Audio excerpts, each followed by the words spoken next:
going to do like, not a massive warm up. I just want to get heart rates up a little bit. Obviously we've got 2 hours to train. So with some stuff that we do, we're going to really take our time. It's going to be super basic, and then eventually it will always lead to some more complicated, crazy shit. But we'll start with the super simple stuff and always work our way up. So first 5 minutes, we'll just get our heart rates up, and then we're going to bring it right down and work on some footwork.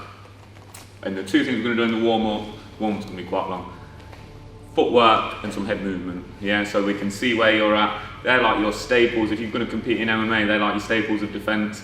Your footwork and your head movement. Your footwork is going to ultimately decide your position, and your positioning is everything when it comes to defense. So we're going to start with the defense before we get onto all the offensive stuff, okay? So we'll get jogging around the outside of the mat to start with. Keep good space between each other. Put the knees back up a bit higher. Start your back space. Go down to a walk.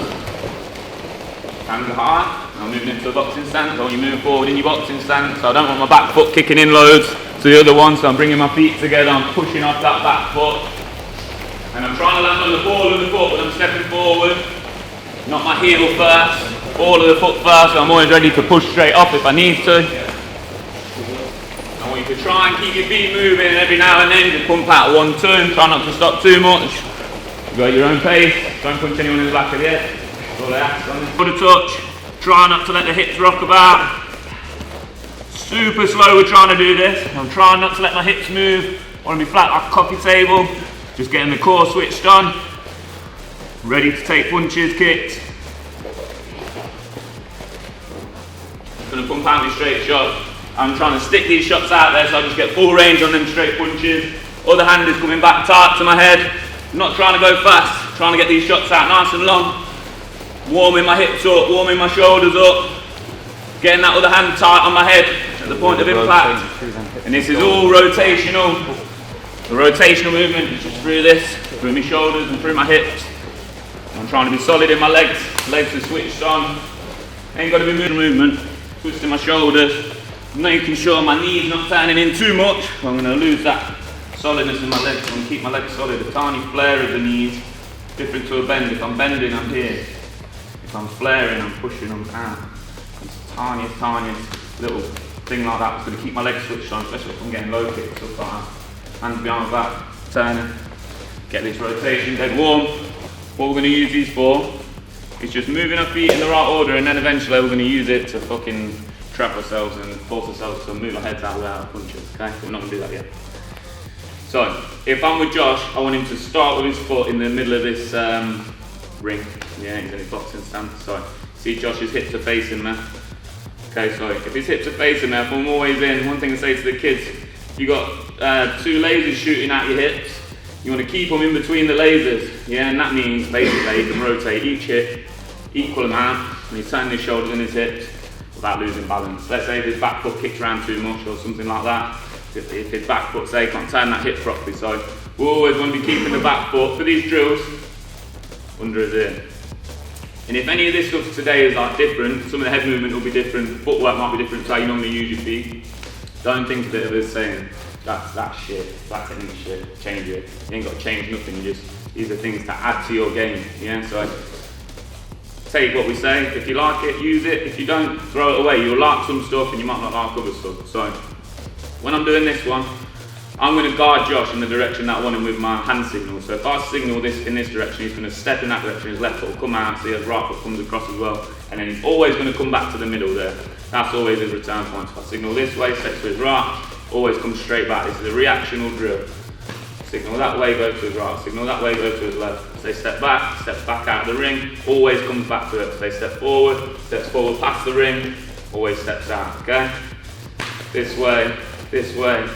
Yeah, easy drill. All we've got to do is make sure we move our feet in the right order. So if I point this way and Josh crosses his feet, let's say his right foot moves first, he's going to cross his feet like that. That's what we want to get out of the habit of when we're moving around. If I guard him this way, his left foot moves first, he's going to cross his feet. He gets hit when his feet are crossed, he's going to be fucked. You know, his chin's not supported by his base. So if he moves back, you don't want this left foot coming in first, obviously. These are things I'm sure a lot of you already know. They're just cues, yeah, just cues for you. If he's stepping back away from the shot, he wants that right foot to move first. So he can push off that right foot, come back, okay? If he's coming forward, left foot moves first, pushes off that left foot, right foot moves first on the way out, okay? So in your partners, we're gonna do 10 each. This isn't to fatigue, yeah? So I'm not trying to get Josh tired. I'm getting his legs switched on, his footwork switched on, his brain switched on forward. I can move him round fast, okay? He'll do 10, I'll do 10. If you knock the ring or you drag it away, then you've got 5 burpees each, okay? So it's gonna get a kick in the feet and not dragging the feet, okay? Off you go, lads.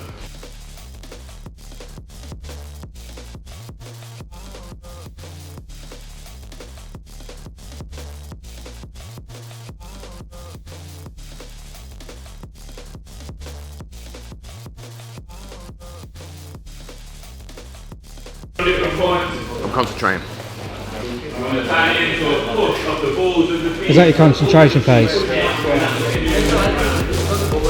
Yeah, you put a bit of weight in that back leg, so then that hip's a bit more loaded. You know, if you're throwing anything through it, you want to have a bit of weight in there, so there's something to push through. So now if you turn that hip, that's going to come all the way through, look at it, yeah? So you just keep a little bit more pressure sort of here, just push against my hand with that knee. That's sort of how that leg wants to do when it's switched on, that's what that sort of player, the knees will do. Switch that leg on and then push it through the ball of that foot. Yeah, just throw my shots.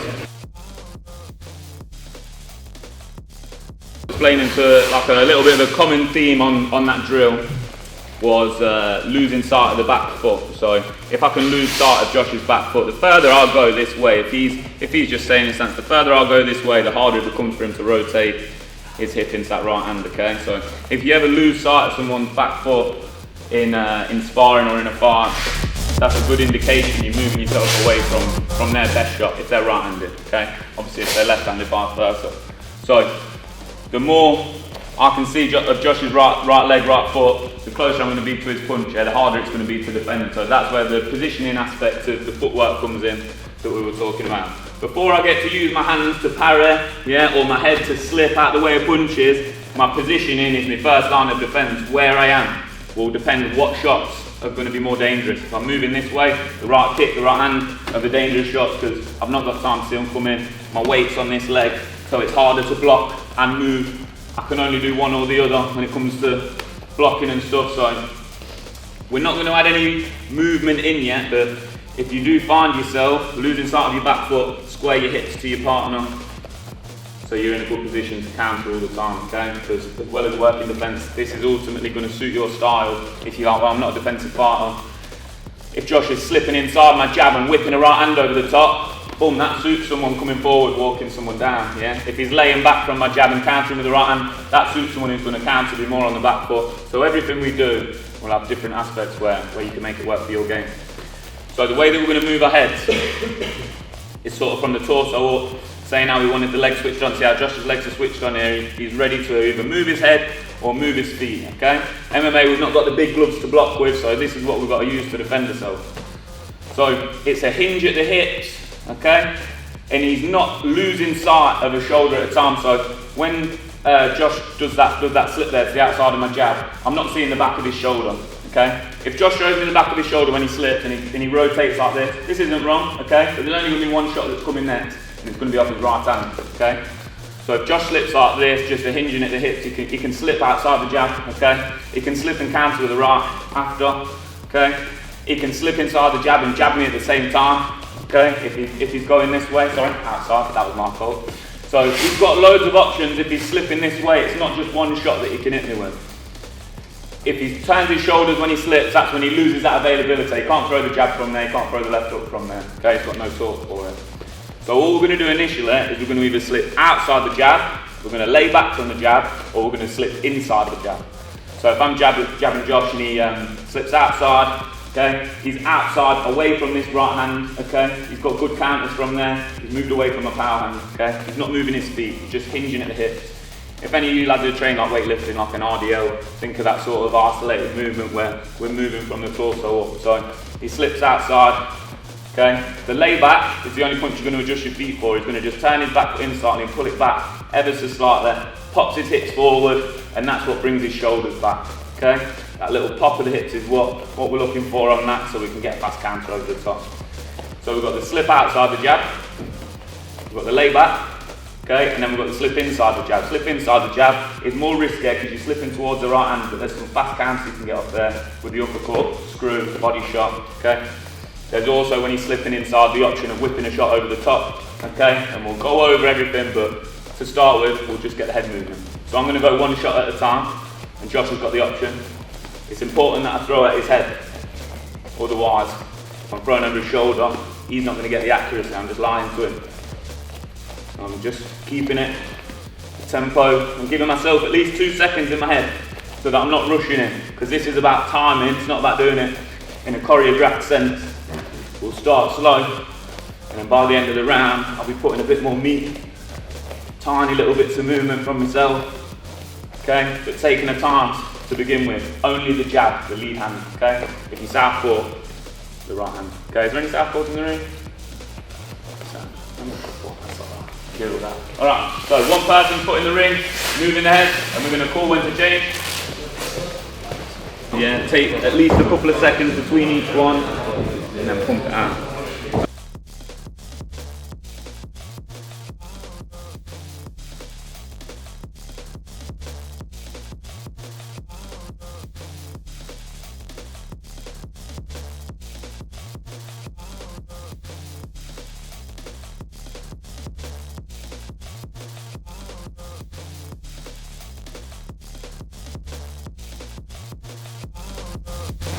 That's it. Don't want to get in that habit of, these coming down here, especially fighting MMA.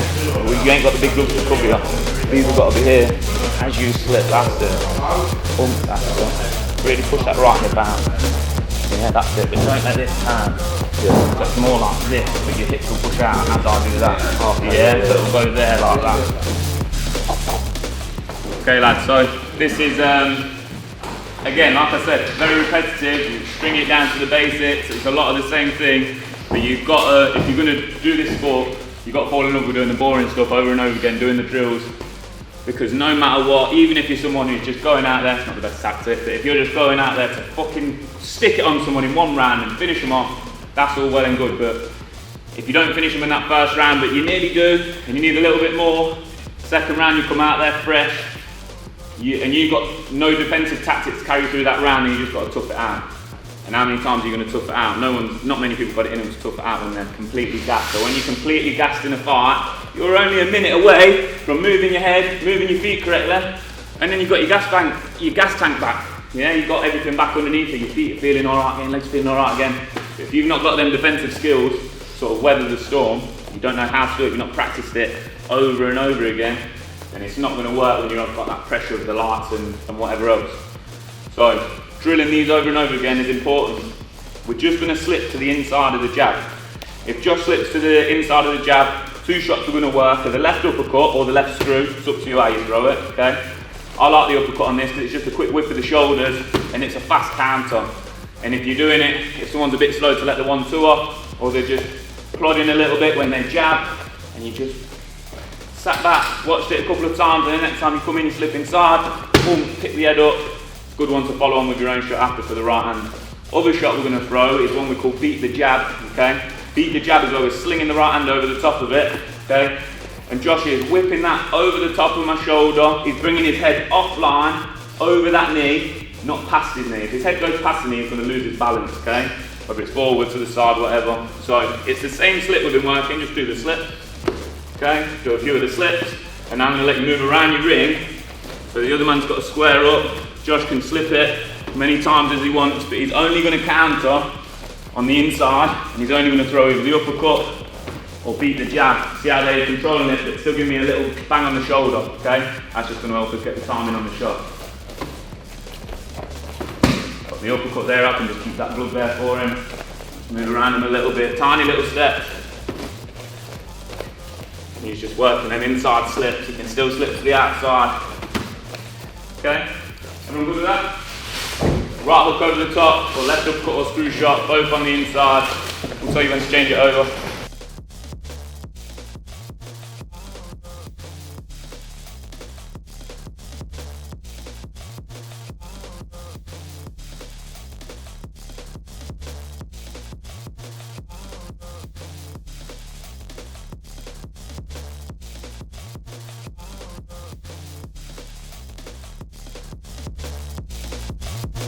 different one. You're going to move your head this way, okay? So, because you're depending your jab coming from a different position. So, throw your jab, slip there, and the uppercut's going to be there. That's it, that's it. And now the overhand left that you were throwing, you're still going to move your head this way and try and you're just giving that glove to whip it on. So the overhand left for you is going to be the overhand right for you, sorry, yeah. It's on his left hand, yeah. So if I'm with my partner in, so if I'm slipping this way, you've got to throw it at me, don't throw it over my shoulder, I told you. There.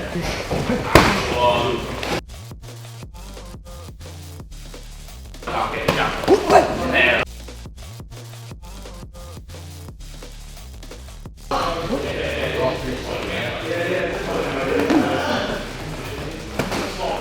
This has got you written all over it, this has, ain't it? Just got to move your fucking head out of the way. Right. If you're throwing that overhand, try and get your elbow higher than their elbow. And that's going to come in at a funny position to block. It's not a conventional right hook that you're blocking, it's coming over the top at a strange angle, hits him on the top of the head. Yeah? Point the box, slipping outside my jab now. So, still got the freedom, slip inside, outside, lay back. The counters are now coming from the outside. So the counters are coming from a much safe position, and it's also a position where it's going to allow you to land better combinations after. If I'm slipping on the inside all the time, it's good for a fast counter, yeah, good for whipping shots over the top, but I'm still moving towards their power hand. So I'm in the exchange, sort of in the danger zone. So this side, if I'm fighting a right-handed person, I'll come around and deal with staff or weirdos after. But if I'm fighting a right-handed person, I'm obviously slipping away from the jab. You've got a little bit more time to see that come in. I've got to draw this back before I throw this. Can't do the classic double punch that we've all probably seen in the white collar boxing a few times. Okay, I've got to draw this left hand back to my head before I throw that. He's got time to block it, okay? So this time, Josh is going to slip outside my jab. He's going to slip on the jab first, yeah? So this is a favourite one of ours, especially when you're adding variations to your jab. You should have 6, 7, 8 different types of ways to throw your jab. So slip on the jab is the first one. He's going to give it to this pad as he moves his head offline. Good one for just snapping their head back if they're committing to their shot. And a really good one for coming straight back with your own combinations, the body shots and right hands coming off it. So slip on the jab is there, okay? The slip on the jab can also be used for the body jab, okay? Banging that in there, okay? That's another one that's great to feel your man out. So especially if you're coming out beginning of a round, you're slipping your head offline, throwing that jab, yeah, to the head and body. So we'll give you the option on that one. Getting the timing, moving around him. Slipping outside the jab. So if Josh is slipping outside my jab, he's slipping outside my jab, then countering with the right hand, drives that straight over my jab, yeah? So you see how I picked his elbow up a little bit on that one, yeah? Just to give that last little bit of lift on the shot. Slip outside, and then the right hand. So again, loaded spring is the sort of expression I use with these lads. As he slips, it sort of loads everything in. Again, his core's tight, his body's tight, got the core switched on, legs are flared out, okay, hips are pushed out. He's going to push his hips back in the opposite direction as he throws the right hand, okay? So that's what we're looking for, that's what's giving him speed on the shot. His hips go out this way, as he comes back over there. That was too fast for me, fucking knocked me out, okay? So he's slipping outside. That's a second point of counter, slip and counter, yeah? So the slip on the jab is first point, yeah? Because as he's jabbing, or as I'm jabbing, he's countering me. The slip outside is second point of contact, because the first point of contact is the slip, the second point of contact is the cross, okay? So you want to be able to hit your man at different beats. That's how you can sort of change the rhythm of the fight, just like the overhand right, first point of contact. Yeah, the slip inside the left uppercut, second point of contact, first point, second point. Yeah, so you've got to be able to hit your man as they're hitting you, and then after they've tried to hit you as well. So, slipping outside, adjusting round, doesn't have to throw, working on baiting me in as well. Whistles me nose up here.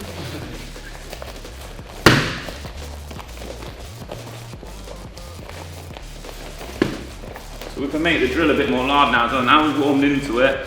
Little tiny sets. I'm only ever doing what we were doing on the rings, but as well as my feet moving, my head's moving. My head's not in the same place all the time waiting to get punched.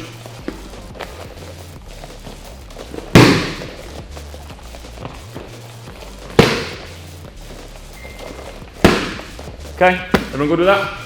Let's go.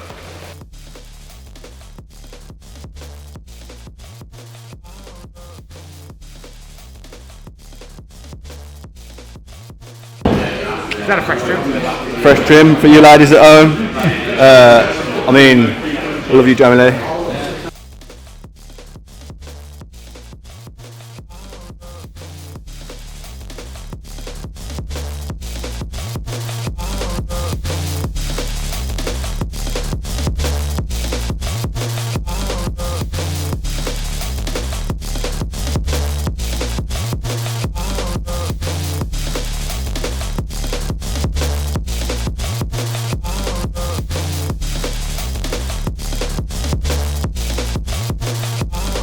So we're going to work on, first of all, been landing on right body kick, right low kick. So depending on the rule set, will depend on what you intend to use more. Or body style of fight. So say I've been smacking my thumbs, legs a bit, I might have been kicking leg and body. So this one works a lot better for Thai because people will check the kick more.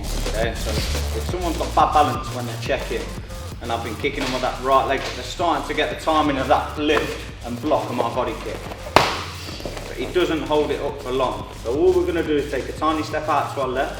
I'm going to fake with that hip, making sure that I'm keeping good shape in my feet as well. And I'm going to whip that right arm out. And what I'm trying to do is I'm not stepping directly into range, onto line of the right hand.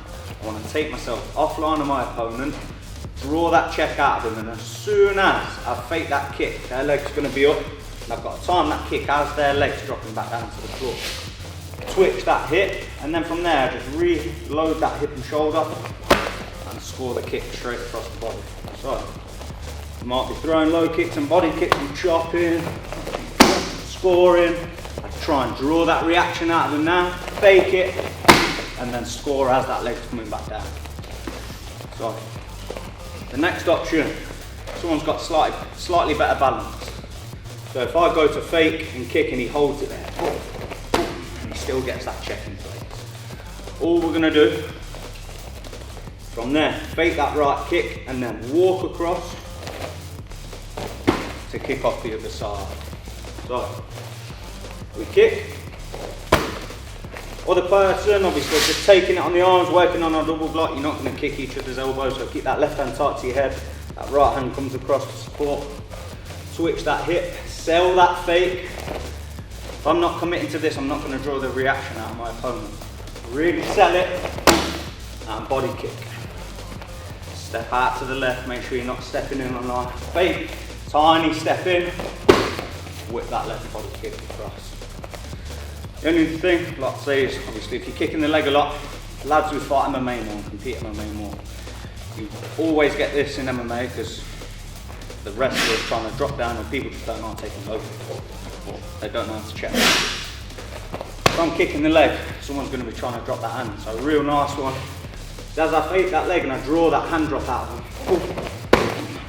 I can come and kick straight up to the head.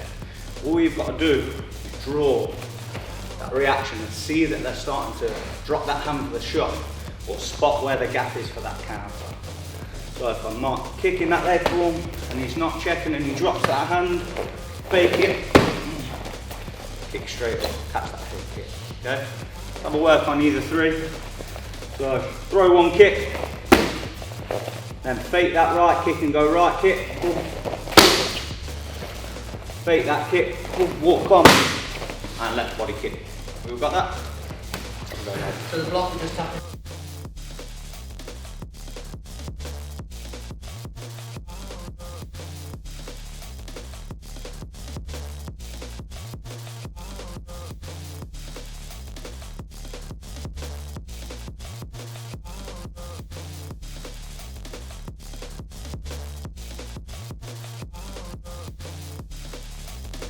Again, staying on that fake of the right kick. This time, we're going to set up a boxing as opposed to off kick. So, I still want to fake in that same direction, getting myself offline, but this time, they're lining this right hand up.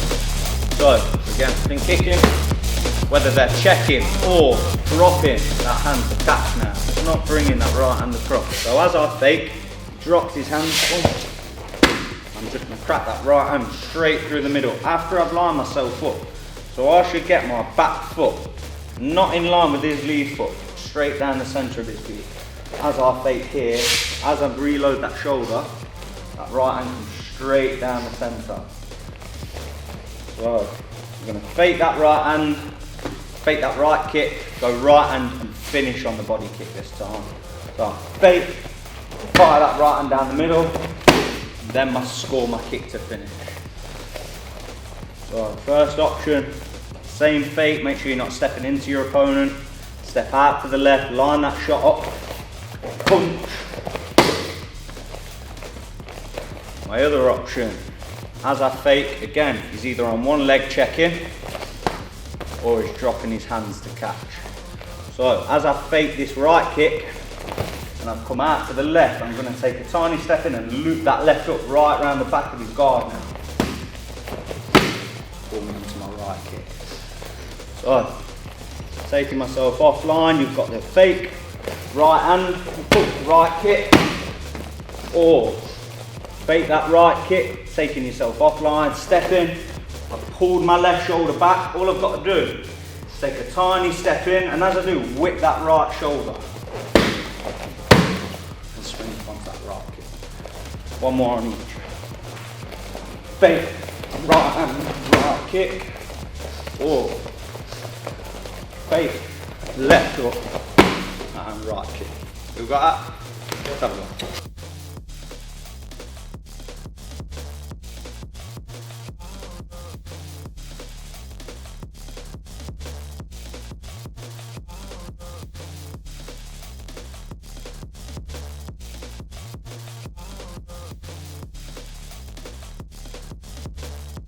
Oh, Baldy. Right, Baldy. Yeah, he's fucking let him put you up. Look, see, Rob, with all your artistic flair, you ruined the fucking drill.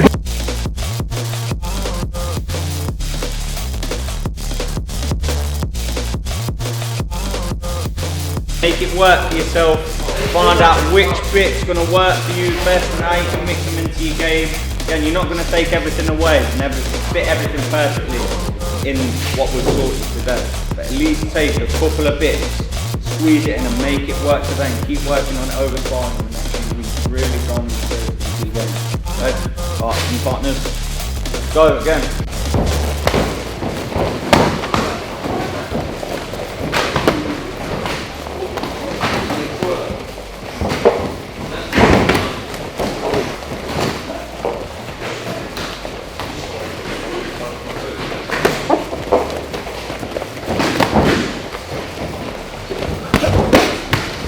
Right in, yeah? You two go.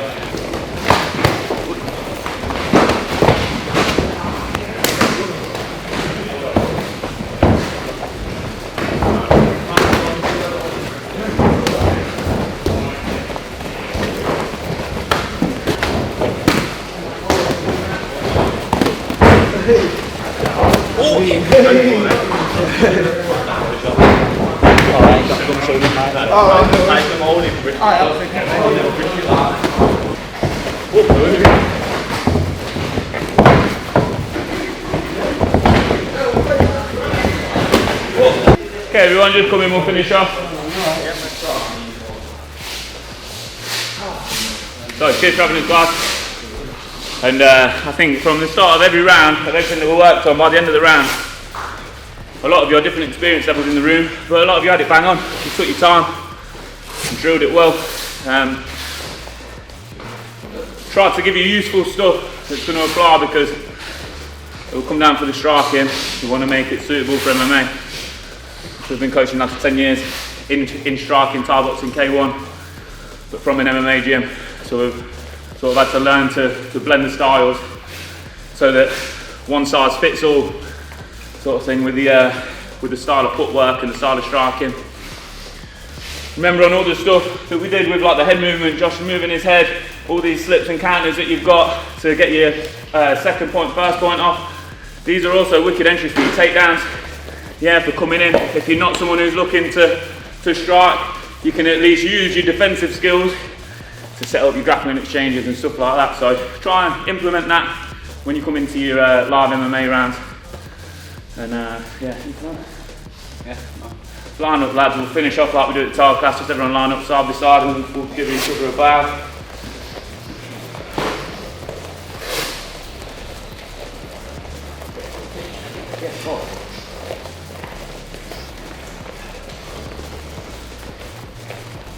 But no, thanks for having us, guys. Yeah, cheers for having us, lads. Appreciate it. Good to see a few similar faces from last time I come over and done a seminar, and the lads that I do recognise our faces since I last come over have improved massively.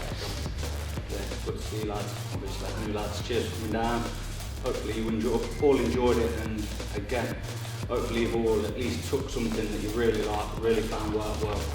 Just a case of now, as Charlie said at the start of the session, doing the boring bit, enjoying doing the boring bit of repping over and over and over again, proper integrate it into your game plan, training, and sparring and fighting as well. But yeah, hope you all enjoyed it, lads. Nice work. Big thanks to Reese as well, because he's doing a good job for you. Like, yeah, give us that. Although you're really good, he's getting all these guys in from all over the place, all the best guys, and it ain't going to be, I mean, it's going to be costing him when he's giving it you all for free. So you're very lucky to have a coach who's doing everything for you guys, and he's not looking to fleece you for it, do you know what I mean? Because he's still got to pay the bills, he's still got to put a roof over this place and all that. So yeah, thanks for having us, guys. Thanks for welcoming us. Go keep together together.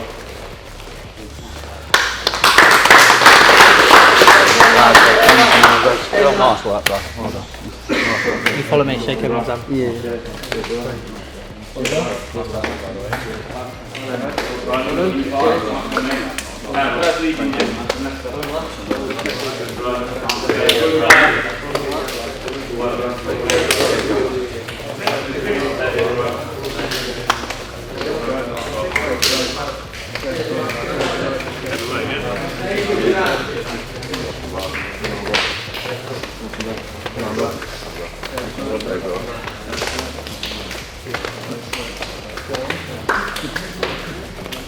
Don't go anywhere, guys. We'll get a quick team pick.